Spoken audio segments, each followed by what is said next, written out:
జీవితంలో ఒక్కసారైనా చేయాల్సిన యాత్ర చార్ధామ్ లత గారి ఆధ్వర్యంలో సంప్రదించండి.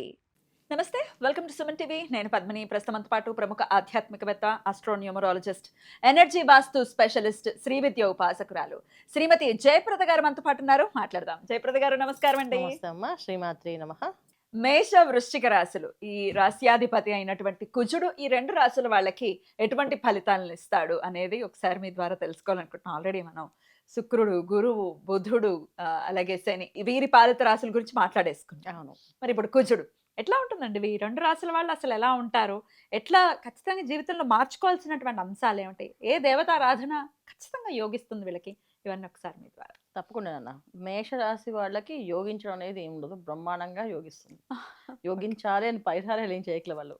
ఆ మేషరాశిలో పుట్టడమే వాళ్ళ అదృష్టం. ఎందుకంటే మేషరాశి అనేది మనకి అగ్నితత్వమైన రాశి. తర్వాత దాని రాశాధిపతి కుజుడు.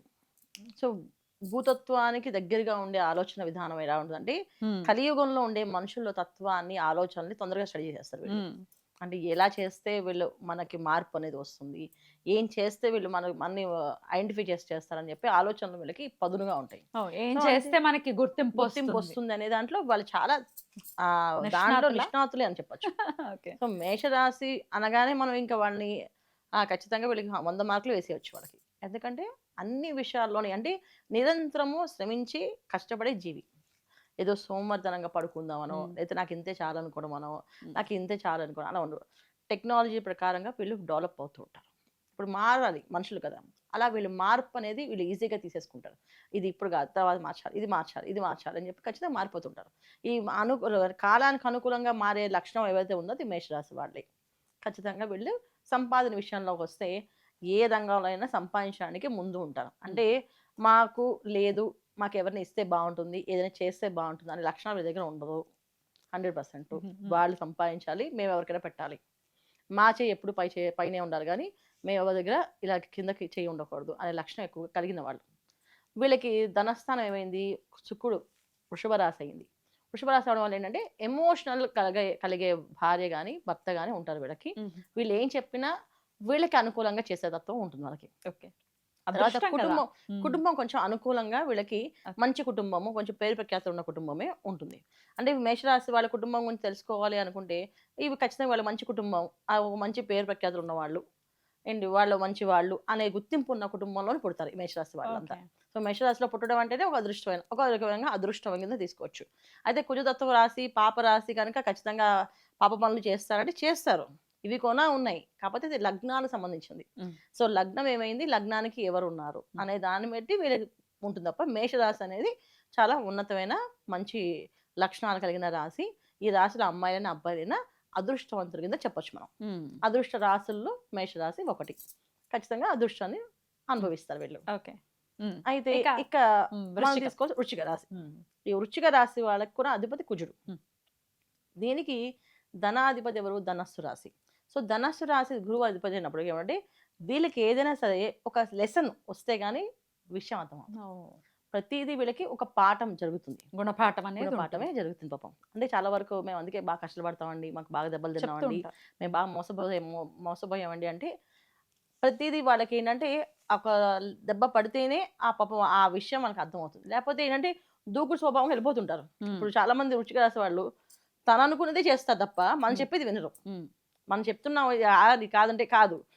ఒకరు మనం వృశ్చిక రాశి వాళ్ళు జ్యోతిష్యం చెప్పడానికి చూపించుకోవడానికి వచ్చారనుకోండి, మనం ఏ పరిహారం చెప్పినా వాళ్ళ ప్రాబ్లమ్స్ చెప్తుంటారు. మళ్ళీ అది కాదండి ఇది చెయ్యండి అంటే మళ్ళీ వాళ్ళ ప్రాబ్లమ్స్ చెప్తుంటారు. సో అంటే ఏంటంటే వాళ్ళ తత్వం ఏంటంటే అక్కడికి సొల్యూషన్ అప్పుడు వెంటనే వచ్చేయాలి తప్ప ఇది ఎందుకు రాలేదు, ఎందుకు నేను ఇది కోల్పోయాను అనేది ఆలోచించరు. అందువల్ల ఏంటంటే ఒక దెబ్బ తగిలితేనే దాని మీద వీళ్ళకి అవగాహన వస్తుంది. ఓ నెక్స్ట్ ఇది చేయకూడదు అని చెప్పి ఆ లెసన్తో వీళ్ళకి స్టార్ట్ అవుతుంది. అందుకే వీళ్ళ లైఫ్లో కొంచెం స్ట్రగుల్స్ ఫేస్ చేస్తూ వస్తుంది. అయితే ఇద్దరికి అదృష్టం ఏంటి వీళ్ళకి అంటే కుటుంబాలు. ఇద్దరికి కుటుంబాలు మంచి కుటుంబాలు ఉంటాయి, దొరుకుతాయి. ఇటు భార్య అయినా మంచి భార్య ఉంటుంది, కష్టమో నష్టమో భరిస్తుంది, ఏదైనా బాధని భరిస్తుంది, ప్రతి విషయాన్ని అనుకూలంగా మారుస్తుంది. అలాగే భర్త ఆ అమ్మాయికి అనుకూలంగా మారుతాడు. సో కుటుంబం మంచి కుటుంబం. ఇక్కడ వృశ్చిక రాశి వాళ్ళకు కూడా కుటుంబం చాలా మంచి కుటుంబం, గౌరవమైన కుటుంబం. మంచి కుటుంబంలోంచి ఉన్నతమైన స్థానాల్లోంచి భార్య రావడం కానీ భర్త రావడం కానీ జరుగుతుంది.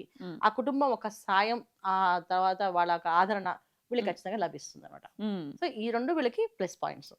ఇక ధనస్థానాల్లోకి వచ్చినప్పుడు ధనం అనేది వీళ్ళు ఖచ్చితంగా సంపాదించుకుంటారు మేషరాశి వాళ్ళు. వృశ్చిక రాశి వాళ్ళు మాత్రం కాస్త ఆలస్యంగా సంపాదిస్తారు. కొంతమంది సంపాదించింది పోగొట్టుకుంటారు కూడా. చాలా సంపాదిస్తారు, కొన్ని వేల కోట్లు సంపాదించుకున్నా పోగొట్టుకునే వాళ్ళు వృశ్చిక రాశి వాళ్ళు. వీళ్ళకి చాలా వరకు ఏంటంటే మాటలు అదుపులో ఉండకుండా తేలుకాటులా ఉంటాయి మాటలు. ఇక్కడ మేషరాశి వాళ్ళకేమో అధిపతి కుజుడైనప్పటికీ ఆ సింబల్ ఏంటి మనకి, మేక. అంటే ఏంటి, వినడం ఎక్కువ, చేసే పని సైలెంట్ గా చేయాలి అర్థం. ఎప్పుడు మేక అరవదు కదా, దాని పని చేస్తుంది, కొండకొని ఎక్కే సైలెంట్ గా అది. కానీ మనం కొండకొని ఎక్కలేం, అంచుకొని ఎక్కలేం, అది చక్కగా ఎక్కగానే ఎక్కగలదు. అంటే ఆ నిదానంగా సైలెంట్ గా వాళ్ళు చేసే పనులు చేసేస్తారు. కానీ వృశ్చిక రాశి దగ్గర ఏంటి, తేలుకాటు. కాటు విని అమ్మ అని అరుస్తాం మనం గట్టిగా. ఆ కాటుకి ఆ మాట వీళ్ళ మాటలు కటువుగా ఉంటాయి, ఎదుటి వాళ్ళని హట్ చేసే విధంగా ఉంటాయి. మార్చుకోవాలి ఖచ్చితంగా. దానివల్ల వీళ్ళు చాలా బాధింపబడతారు. వాళ్ళు చేసే పనులు ఎంత మంచి పనులు ఉన్నప్పుడు ఏదో ఒక మాట అనడం వల్ల దాన్ని పట్టుకొని అవకాశం వచ్చినప్పుడు వీరికి దెబ్బ తగలాలి అని కోరుకుంటున్నారు. అప్పుడు వీళ్ళకి అది శాపంగా మారే అవకాశాలు ఎక్కువగా ఉంటాయి. అందుకని వృశ్చిక రాశి వాళ్ళ లైఫ్ డిఫరెంట్ ఉంటుంది, మేషరాశి వాళ్ళ లైఫ్ డిఫరెంట్ ఉంటుంది. సో ఇది వీళ్ళు మార్చుకోవాల్సిన తత్వం, ఇది మెయిన్ ఇంపార్టెంట్. మరి ఇక ఏ లగ్నాలు పడితే గనక ఖచ్చితంగా వీళ్ళ జీవితంలో యోగిస్తుందా, లగ్నం వీళ్ళకి హెల్ప్ అవుతుంది? వృశ్చిక రాశి వాళ్ళకి లగ్నం ఖచ్చితంగా వీళ్ళకి మీనం కానీ మేషం కానీ పడాలి. అప్పుడే కొంచెం ఆ కమైండ్ కానీ ఆలోచన విధానం కానీ మారుతుంది. మేష రాశి వాళ్ళకి లగ్నం కర్కాటకము సింహము బాగా కలిసి వస్తాయి, చక్కగా ఉంటది. కన్యకున వీళ్ళు కలిసి వస్తుంది, ఇంకా బాగా రాణిస్తారు.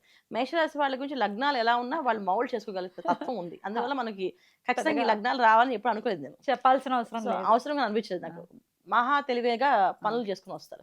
వాళ్ళలో ఒకే ఒక గొడవ ఏంటంటే కోపం వస్తే ఇష్టం తిట్టేస్తారు. ఆ తిట్టడం ఆపేస్తే కనుక వీళ్ళు అదృష్టవంతులే. Okay, beautiful.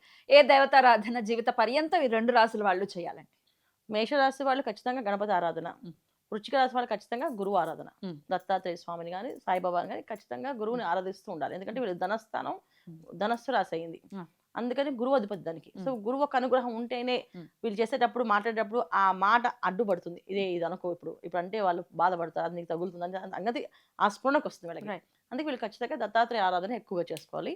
మేషరాశి వాళ్ళు ఖచ్చితంగా గణపతి ఆరాధన చేసుకోవాలి. గణపతి ఆరాధన బ్రహ్మాండంగా యోగిస్తున్నారు. అద్భుతం అండి, అద్భుతం. చాలా బ్యూటిఫుల్ గా ఎక్స్ప్లెయిన్ చేశారు. రెండు రాశులకి సంబంధించి కూడా చాలా చక్కటి అనాలిసిస్ ని తెలియజేశారు. అయితే మరి చంద్రుడికి సంబంధించింది, అలాగే సింహానికి సంబంధించి ఆ రెండు రాశులు మరి ఏం పాపం చేసే, వాటి గురించి కూడా మాట్లాడుకోవాలి. అక్కడే వాళ్ళు బతికేస్తారు, ఎక్కడైనా. అవునా?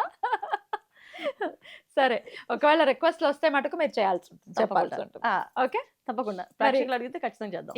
మరి మీరు తెలుసుకోవాలి కర్కాటకం గురించి, అలాగే సింహం గురించి ఒకవేళ తెలుసుకోవాలంటే కమెంట్ సెక్షన్ లో రాయండి. ఆ వీడియోస్ అందించేటటువంటి ప్రయత్నం ఖచ్చితంగా చేస్తాం. చాలా బ్యూటిఫుల్ గా అనాలిసిస్ ని తెలియజేశారు. కృతజ్ఞతలండి. నమస్తే. నమస్తే అమ్మా. శ్రీమాత్రే నమః.